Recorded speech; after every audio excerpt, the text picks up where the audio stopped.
నమస్కారం, welcome to 108 TV Telugu. నా పేరు గ్రేసీ. సూరజ్ పాలే భోలే బాబా లైంగిక వేధింపుల కేసులో జైలుకెళ్లిన మాజీ పోలీసు బయటకొచ్చాక ఆధ్యాత్మికవేత్త అవతారం. యూపీలో మేణిపురిలో భారీ ఆశ్రమం. అతడు తన చేతితో నీరిస్తే సమస్యలు తీరుతాయట. అతడు అడుగు పెట్టిన చోట మట్టిని తాకిన ఆశీర్వాదమట. ఉత్తరప్రదేశ్ కు చెందిన భోలే బాబాను అనుసరించే వారి నమ్మిక ఇది.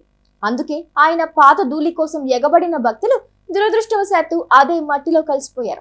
యావత్ దేశాన్ని దిగ్భ్రాంతికి గురి చేసిన హాథ్రస్ తొక్కిసలాట ఘటనతో ఈ బాబా పేరు ఒక్కసారిగా మారుమోగింది. ఇంతకీ ఎవరైనా? పోలీసు శాఖలో పనిచేసి లైంగిక వేధింపుల కేసులో జైలుకెళ్లిన వ్యక్తి బాబాగా ఎలా మారాడు?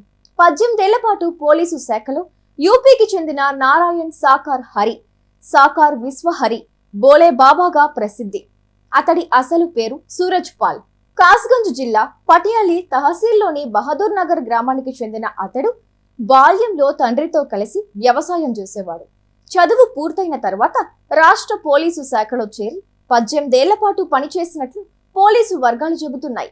తాను ఇంటెలిజెన్స్ బ్యూరోలో పనిచేసినట్లు చెప్పుకునేవాడు.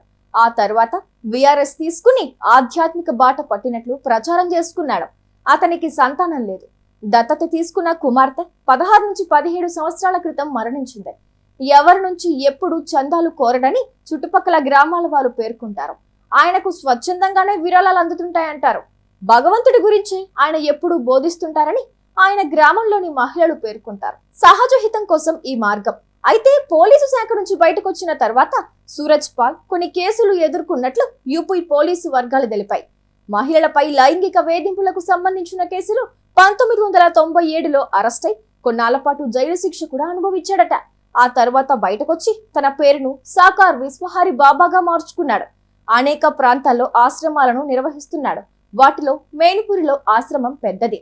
తనకు గురువు ఎవరూ లేరని కేవలం సహజ హితం కోసమే ఈ మార్గాన్ని ఎంచుకున్నట్లు చెబుతుంటాడు. తనను తాను భగవంతుని అవతారంగా చెప్పుకుంటాడు. అలీగఢ్ తో పాటు హాథ్రస్ జిల్లాలోని పలు ప్రాంతాల్లో ప్రతి మంగళవారం సత్సంగ్ పేరుతో ఆధ్యాత్మిక కార్యక్రమాలు చేపడుతుంటారు. వేల సంఖ్యలో భక్తులు హాజరవుతూ ఉంటారు. కొన్నిసార్లు లక్షల్లో జనం వస్తుంటారు. ఉత్తరప్రదేశ్ కాకుండా ఉత్తరాఖండ్, హర్యానా, రాజస్థాన్, ఢిల్లీతో పాటు దేశవ్యాప్తంగా భోలే బాబాకు లక్షల మంది అనుచరులున్నారు. ఇతడి కార్యక్రమాలను నిర్వహించేవారు నల్లటి దుస్తులు ధరించి ఎన్ఎస్ కమాండో మాదిరిగా ఉంటారు. వీరిని సేవాదర్ ఆర్మీగా పిలుస్తుంటారు. సాధారణంగా ఆశ్రమంలో నిర్వహించే సత్సంగ కార్యక్రమాల్లో భక్తులకు నీటిని పంపిణీ చేస్తుంటారు. అవి తాగితే సమస్యలన్నీ తొలగిపోతాయనే విశ్వాసం ప్రజల్లో ఉంది. అతడి ఆశ్రమంలో ఓ చేతి పంపు ఉంటుంది. దాన్ని పవిత్ర జలంగా భావించి ఆ నీరు తీసుకునేందుకు భక్తులు క్యూ కడుతుంటారు.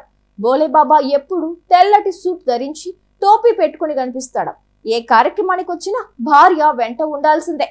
కోవిడ్ సమయంలో అతడి పేరు తొలిసారిగా దేశమంతా వినిపించింది. మన్యం ప్రజల గుండెల్లో గుడి కట్టుకున్న దేవుడు, బ్రిటిష్ సామ్రాజ్యాన్ని హడలెత్తించిన వీరుడు, భారత జాతి కోసం తూటాలకు తన గుండెల్ని ఎదురొడ్డిన ధైర్యశాలైన మన్యం వీరుడు శ్రీ అల్లూరి సీతారామరాజు గారికి 108 టీవీ యాజమాన్యం తరపున ఘన నివాళులర్పిస్తూ ఆ మహావీరుడికి పుట్టినరోజు శుభాకాంక్షలు తెలుపుకుంటున్నాం.